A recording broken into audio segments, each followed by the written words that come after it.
जब कोई महाशक्ति अंतर्राष्ट्रीय मर्यादाओं को पैरों तले रौंदकर खुद को कानून से ऊंचा मानने की भूल करती है, तब कालचक्र चुपचाप तमाशा नहीं देखता, बल्कि आने वाले महाविनाश का लेखा जोखा तैयार करने लगता है। और आज यही नियति अमेरिका के द्वार पर दस्तक दे रही है। वॉशिंगटन की गलियारों से निकलने वाली डोनाल्ड ट्रंप की तीखी चेतावनियां, पेंटागन की सैन्य उद्दंडता और खुलेआम दी जा रही धमकियों ने इस धरा को एक ऐसे खतरनाक चौराहे पर ला खड्डा किया है जहां कूटनीतिक संवाद की भाषा दम तोड़ चुकी है और बारूद की महक हवाओं में घुलने लगी है। अब अमेरिका टेबल पर बैठकर विमर्श नहीं करता, बल्कि वह केवल अंतिम चेतावनी जारी करता है। और इसी अहंकार का करारा उत्तर अब नीले समंदर की लहरों के बीच से उभर कर सामने आ रहा है।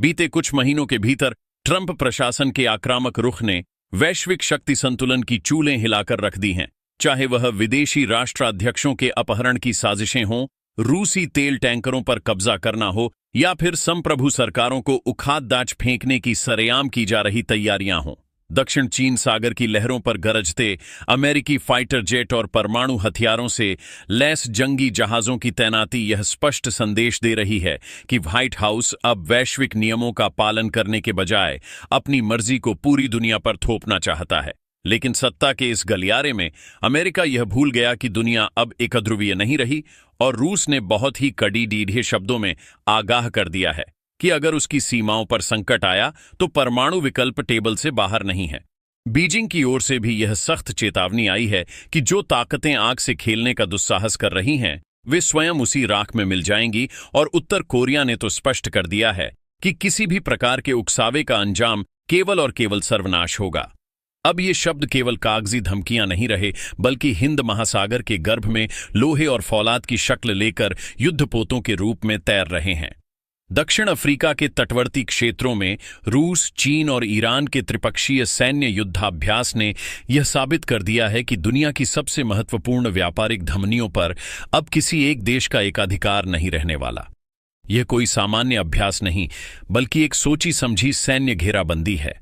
जहां से दुनिया का अधिकांश कच्चा तेल और गैस गुजरती है।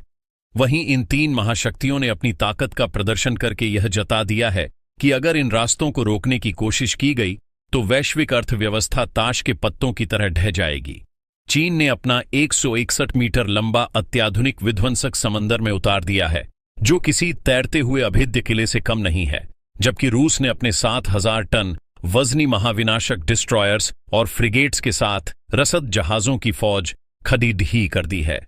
ईरान ने भी अपनी लंबी दूरी की मिसाइलों से लैस जहाजों को भेजकर यह दिखा दिया है कि वह पश्चिमी प्रतिबंधों के आगे घुटने टेकने वाला नहीं है। और दक्षिण अफ्रीका की भागीदारी ने इस गठबंधन को एक नई ऊंचाई प्रदान की है। सैन्य विश्लेषक इसे केवल सुरक्षा सहयोग नहीं, बल्कि वॉशिंगटन के वर्चस्व के खिलाफ एक खुली चुनौती मान रहे हैं, क्योंकि एक ओर रूस पहले से ही नाटो के साथ सीधे संघर्ष की स्थिति में है, वहीं ईरान अपनी बदहाली के लिए पश्चिम को जिम्मेदार मानकर आक्रामक है, और चीन अमेरिकी दखलंदाजी से लहूलुहान महसूस कर रहा है। भारत की इस पूरे घटनाक्रम में चुप्पी और तटस्थता उसकी अपनी दीर्घकालिक रणनीति का हिस्सा है, क्योंकि नई दिल्ली किसी भी सैन्य खेमे का प्यादा बनकर अपनी स्वायत्तता नहीं खोना चाहती, विशेषकर तब जब चीन के साथ सीमा पर तनाव बना हुआ है।